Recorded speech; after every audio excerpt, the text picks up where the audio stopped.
अस्सलाम वालेकुम नाज़रीन, मैं हूं एडवोकेट जुबैर कुंदी। आज हम चाइल्ड कस्टडी पे बात करेंगे कि अगर मां दूसरी शादी कर लेती है तो क्या बच्चा बाप को मिल जाएगा।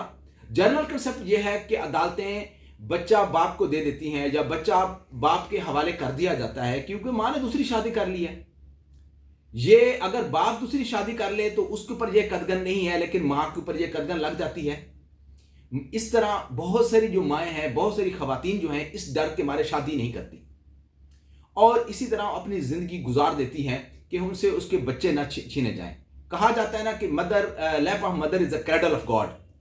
माँ का जो प्यार है बच्चे के साथ नेचुरल है। अल्लाह ताला ने माँ के दिल में बच्चे की मोहब्बत कूट कूट कर भर दी होती है, लेकिन इसके बावजूद अदालत जो है बच्चे की वेलफेयर को देखे। सुप्रीम कोर्ट ऑफ पाकिस्तान ने यह करार दिया है कि बच्चे की वेलफेयर कहां पे है, बच्चे की असेसमेंट की जाए और देखा जाए कि बच्चे का रुझान किधर है, बच्चा कहां रहना चाहता है, बच्चा कहां कंफर्टेबल फील करता है, बच्चे की पढ़ाई, बच्चे का फ्यूचर कहां सेफ है। अगर एक बाप दौरान अलैदगी अपने बच्चे को नहीं मिलता, बच्चे की परवाह नहीं करता, बच्चे को खर्चा नहीं देता, बच्चे का नानो नफका वक्त पर अदा नहीं करता और उसके अगेंस्ट एक डिग्री पेंडिंग होती है, लेकिन जो ही मां दूसरी शादी करती है वो कहता है बच्चा मुझे दे दिया जाए, तो जो एक बाप लापरवाही का मुजाहरा करता है तो वो किस तरह बच्चे की कस्टडी क्लेम कर सकता है। हाल ही में सुप्रीम कोर्ट ऑफ पाकिस्तान ने शाइस्ता हबीब केस में यह करार दिया है कि वेलफेयर ऑफ माइनर जो है वो बच्चे की देखी जाएगी। नीचे वाली जो अदालत थी उसने जो कस्टडी थी वो बाप को दे दी क्योंकि मां ने दूसरी शादी कर ली थी। एक रवायत चली आ रही है लेकिन इसमें वेलफेयर ऑफ माइनर को एक इंपॉर्टेंट पॉइंट करार दिया है कि बच्चे की असेसमेंट की जाए, बच्चे की मर्जी और मंशा तलब की जाए।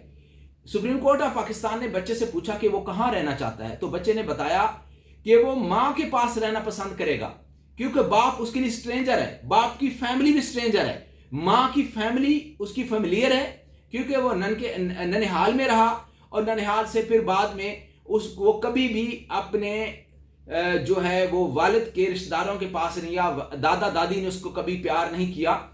तो ये सारी जो इमोशन की जो चीजें हैं, यानी कि फीलिंग्स वगैरह जितनी भी हैं, वो पर्सनैलिटी को कॉन्स्टिट्यूट करती हैं। अगर किसी बच्चे के साथ जबरदस्ती की जाए और जबरदस्ती बाप के पास भेज दिया जाए तो बच्चे को जहनी तौर पर सदमा पहुंचेगा, उसकी सलाहियतें मुतासर होंगी और वो सही मानों में ना उसकी फिजिकल ग्रोथ होगी ना मेंटल ग्रोथ होगी, उसके अंदर एग्रेशन आ जाएगा, उसकी तालीम और तरबियत में कमी आ सकती है। अगर इस केस में अंदर, जिसके अंदर शाइस्ता हबीब के केस के अंदर मां ने दूसरी शादी की और जिससे शादी की उसके भी 2-3 बच्चे थे, तो वो बाप भी एग्री था, सुतेला बाप जो नेक्स्ट जो उसका खामन था वो भी एग्री था कि मैं बच्चे को रखने को तैयार हूं। तो शाइस्ता हबीब के खिलाफ केस हो गया, नीचे वाली अदालतों ने बच्चा बाप के हवाले कर दिया। शाइस्ता हबीब का केस सुप्रीम कोर्ट आया, सुप्रीम कोर्ट ने ये तयन किया कि नीचे वाली जो कोर्ट्स हैं उन्होंने गलती की है कि उन्होंने बच्चे की असेसमेंट नहीं की, बच्चे की मर्जी तलब नहीं की, बच्चे के हालात व वाकयात नहीं देखे, बच्चे की फलाह बहबूद नहीं देखी, बच्चे की वेलफेयर नहीं देखी कि बच्चे की वेलफेयर कहां रिजाइड कर रही है। अगर बच्चे की वेलफेयर वो देखते तो फैसला मुख्तलिफ होता। सुप्रीम कोर्ट ऑफ पाकिस्तान ने बच्चे को बुलाया, बच्चे से पूछा, बच्चे ने बताया कि वो मां के साथ रहना चाहता है। सुप्रीम कोर्ट ऑफ पाकिस्तान ने बच्चे को मां के पास भेज दिया और बाप को ताकीद की कि वो अपने विजिटेशन राइट्स जो है आपस में दोनों पेरेंट्स बच्चे की फलाह बहबूद के लिए, बच्चे की जिंदगी की खातिर, उन्होंने अपनी जिंदगी तो खराब कर ली। और याद रखिए, ब्रोकन फैमिली के बच्चों के लिए इंतहाई नाजुक मोड़ होता है। वो मुआशरे में कामयाब शहरी नहीं बन पाते अगर उनके साथ ये खींचा तानी वाला जुल्म हो। मां दूसरी शादी करती है, बाप को गुस्सा आ जाता है, बाप बच्चे उसे छीन लेता है। सिमिलरली अगर मां राइट पे नहीं होगी और मां बच्चे की वेलफेयर नहीं कर सकती और बच्चे की फलाह बहबूद नहीं कर सकती, बच्चे की वेलफेयर और फलाह बहबूद बाप के साथ है तो मां से बच्चे बाप को दिए जा सकते हैं, बाप बच्चे ले सकता है। ये जो स्ट्रिक्टो सेंसो रूल था या कानून था या एक रवायत चली आ रही थी कि बच्चे मां को ही मिलेंगे, 7 साल बाद बच्चे बाप को मिल जाएंगे, इसकी अब बहुत सारी जजमेंट्स आ चुकी हैं। वो 7 साल वाली कहानी भी खत्म हो गई है कि 7 साल बाद जबरदस्ती जो बच्चा है बाप को दिया जाएगा। अब बच्चे की मर्जी और बच्चे की फलाह बहबूद देखी जाएगी اور یہ تمام ان پیرنٹس کے لیے پیغام ہے کہ ان کے آپس میں اگر کوئی ڈفرینسز ہیں تو خدا کے لیے وہ ڈفرینسز ختم کریں اور طلاق تک نوبت نہ لے جائیں. بہت کٹھن مرحلہ ہوتا ہے ان بچوں کے لیے, جذباتی مناظر دیکھنے کو ملتے ہیں. ہم جب گزرتے ہیں تو فیملی کورٹس کے اندر ایسے ہمیں نظارے ملتے ہیں کہ آنکھوں میں آنسو آ جاتے ہیں.